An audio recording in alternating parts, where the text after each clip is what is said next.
debe poder comprobar y demostrar que ha habido una secuencia de esta efusión.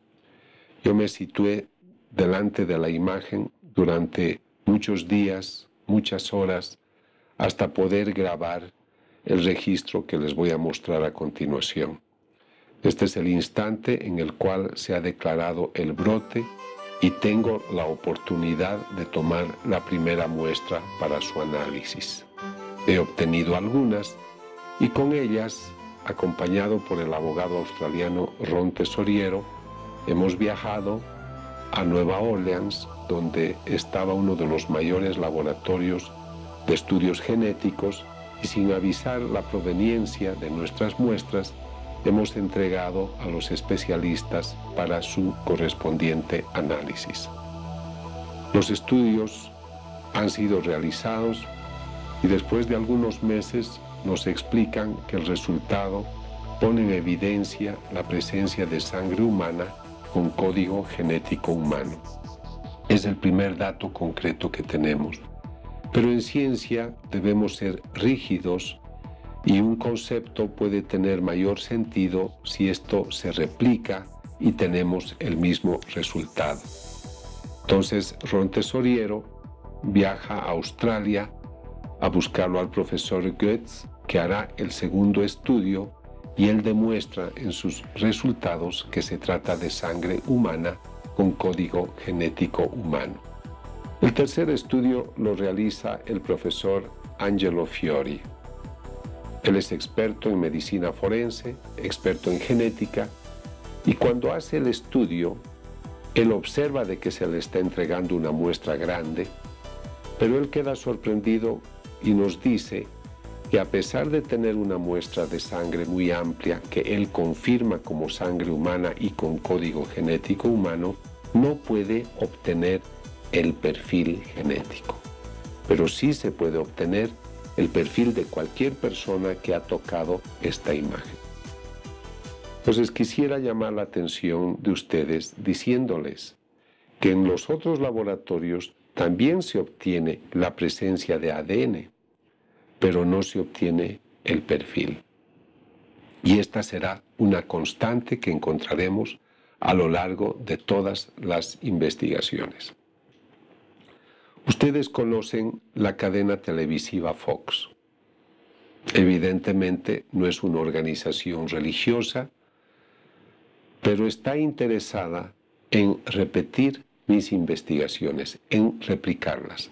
Ellos quieren ver si realmente esta imagen exuda sangre humana. Invitan al productor de documentales de habla inglesa, Mike Willesee, para que él me busque y él pueda hacer también esta investigación. Ellos quieren hacer un documental de 2 horas sobre varias de las investigaciones que yo he realizado.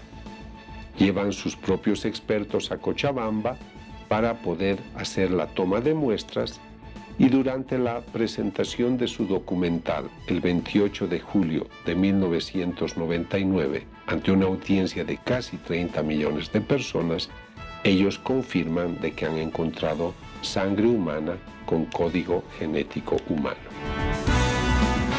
Quisiera manifestar en este momento que en la zona frontal de esta imagen, que correspondería al sitio donde hay espinas, se han ido formando, luego de las efusiones, unas costras. He tenido la oportunidad, como ven en la imagen, de tomar una de estas muestras y llevarlas a analizar al laboratorio. Los estudios específicos se han hecho en Australia y, de acuerdo a los profesores, una parte de la muestra, 2/3, corresponde a sangre humana con código genético humano, pero 1/3 no es sangre humana. Entonces, ¿qué es? El profesor Walker hace los estudios correspondientes y él explica que ha descubierto la presencia de una sustancia vegetal. Es la punta de una espina. Y por el estudio intramolecular, llega a la conclusión de que se trata de una espina típica de un país árido como la Palestina. Esto obviamente nos sorprende. Para saber si esta imagen tiene algún artefacto en su interior, hemos hecho una tomografía axial computarizada con 26 cortes coronales. Las conclusiones del estudio realizado demuestran que la estatua está hueca por dentro, por lo tanto, no hay ninguna manipulación de artefacto alguno que explique las efusiones, no hay orificios, no hay conductos que puedan justificar el porqué de todo ese líquido que hemos podido estudiar. Se trata de sangre humana, tiene hemoglobina, glóbulos rojos, código genético humano. Debajo de la costra se ha encontrado también piel humana y además sangre que corresponde a una sangre de una persona que ha sufrido golpes y moretes. Y ahora llegamos al momento culmen de este segmento.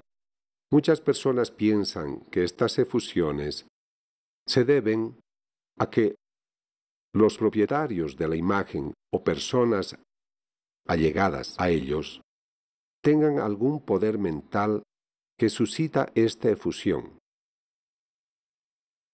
Piensan que sean fenómenos parapsicológicos, paranormales, específicamente denominados ectoplasmosis, telergia, telequinesis. Para comprobar si esto es así o no, hemos aislado la habitación, hemos situado una filmadora que grabe la imagen durante 24 horas y hemos obtenido un resultado que creo será muy extraordinario para ustedes. Ha conmovido a muchas personas en el mundo y ustedes tienen la palabra final al contemplar una escena que ciertamente será para ustedes inolvidable.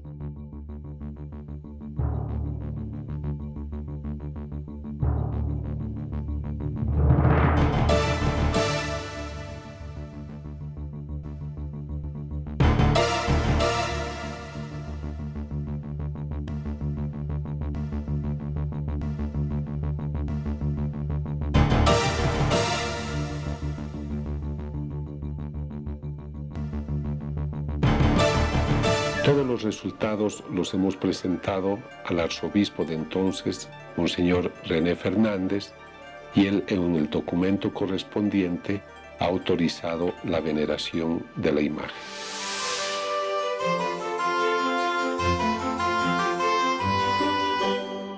Seguramente debido a todas estas investigaciones que yo ya realizaba por varios años, el arzobispo de Buenos Aires, Jorge Bergoglio, me invitó el año 99 a estudiar 2 hostias que habrían sangrado en la parroquia de Santa María en Buenos Aires. El hombre de fe católico sabe por su formación, sabe por fe, de que Cristo está presente en la Eucaristía. La última cena, nos enseñan los evangelios, Cristo instituye este valioso sacramento y Él dice que este es su cuerpo, que esta es su sangre. Repito, el creyente acepta este dogma por fe. ¿Puede decirnos la ciencia algo al respecto?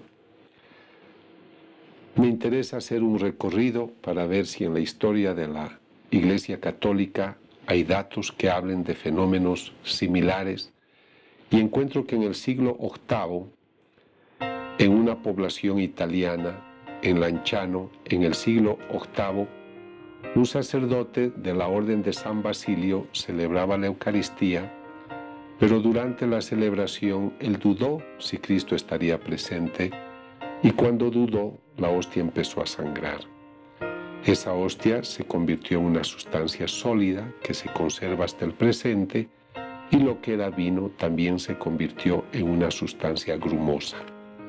La Conferencia Episcopal Italiana pidió al profesor Odoardo Linoli que hiciera los estudios correspondientes y él demostró que se trataba de sangre humana, el vino se había convertido en sangre y lo que era la hostia se había convertido en una masa sólida que correspondía a músculo del corazón, miocardio, ventrículo izquierdo.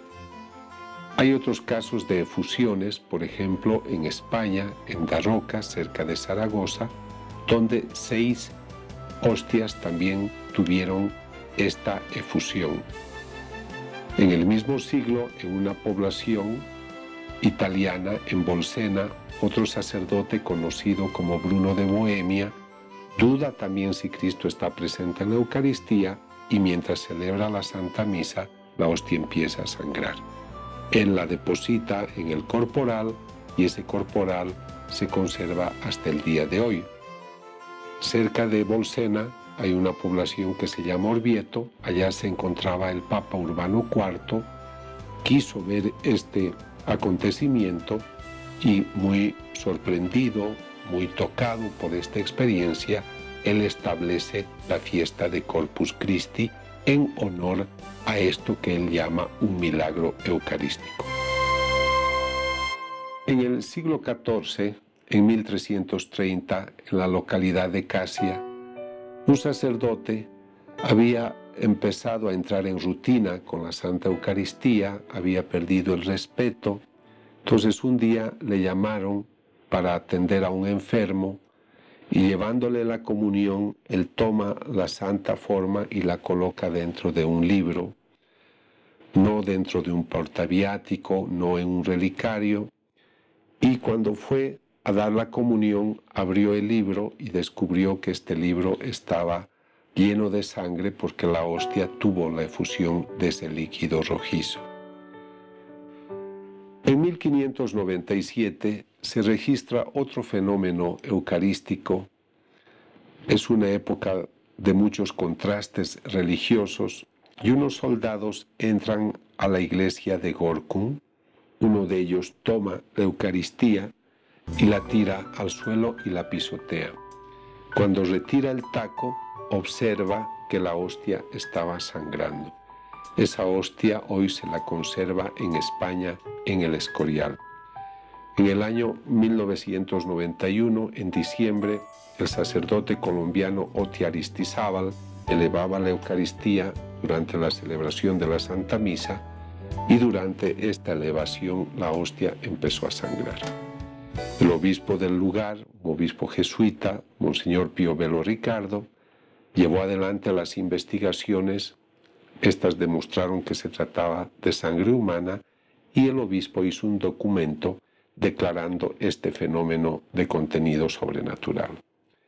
Y así en el mundo todavía hoy tenemos varias hostias que han ido presentando este fenómeno extraordinario. Para que ustedes también conozcan cuál es la dinámica, la hermenéutica de una investigación, les voy a presentar el caso de Buenos Aires.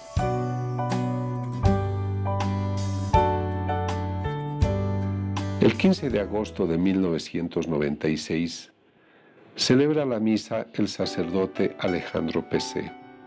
Cuando concluye, una señora le explica que ha encontrado cerca del altar una hostia consagrada y se la entrega a él. Él la deposita en un recipiente con agua para que esta hostia se disuelva. Es norma de la Iglesia hacer eso. Una vez que se ha disuelto la forma, ya no está Cristo presente en la Eucaristía, entonces esta agua la beben o la echan en una planta. Interesado en hacer eso, él depositó esta hostia en agua en el tabernáculo, pero a los 11 días fue a observar lo que habría ocurrido y se encontró que en vez de estar disuelta tenía unas manchas de un líquido rojizo que luego cundió sobre toda la hostia. Repito, esto fue el año 1996. Pero es en octubre del año 99 que el cardenal Jorge Bergoglio me invita a realizar la investigación correspondiente. Yo viajo al lugar para tomar las muestras, obtengo una muestra húmeda y obtengo otra seca, como ustedes pueden ver en las imágenes que acompañan esta presentación, y con el licenciado Ron Tesoriero, abogado, viajamos a Estados Unidos, a California, a entregar estas muestras para su ulterior estudio a Forensic Analytical, un laboratorio de California. A los 3 meses nos dan los primeros resultados y nos explican que han encontrado evidencias de sangre y que hay presencia de código genético humano. Han invitado al profesor Robert Lawrence para que también intervenga en la investigación. Él descubre la presencia de glóbulos blancos, descubre que hay piel humana, y cuando él habla de piel humana, al menos es lo que supone, a mí me llama la atención, y junto a Mike Willis y Ron Tesoriero decidimos viajar el año 2001 a Italia a buscarlo al profesor Odoardo Linoli, que había sido el investigador de Lanciano. Cuando él ve nuestras muestras, dice: esto no es piel humana, esto se trata probablemente de músculo del corazón. El profesor Walker de la Universidad de Sydney en Australia también hace un estudio de nuestras muestras y el año 2002 explica que se trata de células musculares, que no es absolutamente piel humana, y él insiste en que ha descubierto la presencia de glóbulos blancos intactos. Estamos hablando del 2002. El fenómeno ha ocurrido en 1996. Estamos hablando de 6 años. ¿Cómo es posible que fuera del organismo glóbulos blancos se conserven intactos por 6 años? Nosotros sabemos bien que fuera de la circulación sanguínea, fuera del organismo vivo, los glóbulos blancos a los 15 minutos se desintegran. Estos son datos que llaman la atención y que el investigador debe tomar en cuenta. El profesor Lawrence ha seguido haciendo la investigación y en 2003 él nos explica que esta muestra puede corresponder a tejido del corazón inflamado. 3 profesores hablan de músculo, 2 profesores dicen que probablemente se trata de músculo del corazón, pero en ciencia no podemos hablar de probablemente, nos interesa la certeza. Y para eso recurrimos a la ayuda del profesor Federico Tsugibe en Nueva York, uno de los mayores expertos en medicina forense y sobre todo experto en patologías del corazón. Él, cuando va a ver nuestras muestras, él no sabe que esto proviene de una hostia. Entonces, cuando él habla, él dice: yo soy experto en corazón y lo que ustedes aquí me han traído corresponde a músculo del miocardio, ventrículo izquierdo, y toma un libro que él ha escrito donde nos señala el lugar y dice: aquí está, esto es ventrículo izquierdo, músculo del miocardio. Además dice algo: su paciente ha sufrido mucho. ¿Por qué ha sufrido mucho mi paciente? Entonces él toma otra imagen de un paciente suyo y dice: mi paciente ha muerto por unos golpes que ha tenido al corazón. Estas son las lesiones, y las lesiones que tiene su paciente son muy parecidas. A su paciente le ha dado un infarto al corazón, posiblemente por un golpe que le han dado a la altura del pecho, pero no ha muerto de infarto. Él habla de un paciente. Comprenderán la sorpresa de él cuando se le explica que se trata de una hostia consagrada. Los resultados finales que él ha escrito el 26 de marzo de 2005 señalan todo aquello que yo les he explicado. La síntesis de las investigaciones realizadas por nosotros ponen en evidencia que se trata de carne, que hay presencia de sangre humana, que es músculo del miocardio. El miocardio es el músculo que le hace latir al corazón y da vida a nuestro organismo. Es ventrículo izquierdo, este corazón ha sufrido traumatismos, pero el doctor dice, he encontrado glóbulos blancos intactos. Entonces, quiere decir que como la sangre transporta los glóbulos blancos, en este caso al corazón, el momento en el que el doctor Castañón tomó la muestra, este corazón estaba vivo. Lo dice el doctor Zugibe, así que yo dejo a consideración de ustedes la interpretación final. El día viernes 17 de marzo de 2006, junto a Ron Tesoriero, hemos entregado los resultados al señor cardenal Jorge Bergoglio, al párroco de la parroquia de Santa María y al sacerdote Alejandro Pesé. Es él quien encontró esta hostia. Les he presentado estos resultados con el deseo de poner a su disposición aquello que técnica y científicamente hemos ido descubriendo. Yo les había dicho que les iba a presentar aquella plataforma donde se abraza la ciencia con la fe, y pienso que ustedes podrán comprender ahora por qué se los dije. La interpretación final la dejo a ustedes. Todos estos estudios nos han dejado también muchas curiosidades. Tenemos interés en hacer una investigación comparativa de todas las muestras que vamos obteniendo con alguna que podamos obtener de la sábana santa. Les había dicho al principio que mi planteamiento trata de rescatar aquello que sea la relación complementaria entre la ciencia y la fe. Si la ciencia habla de la verdad natural, yo pienso que también esta ciencia puede servir de plataforma para comprender la verdad sobrenatural.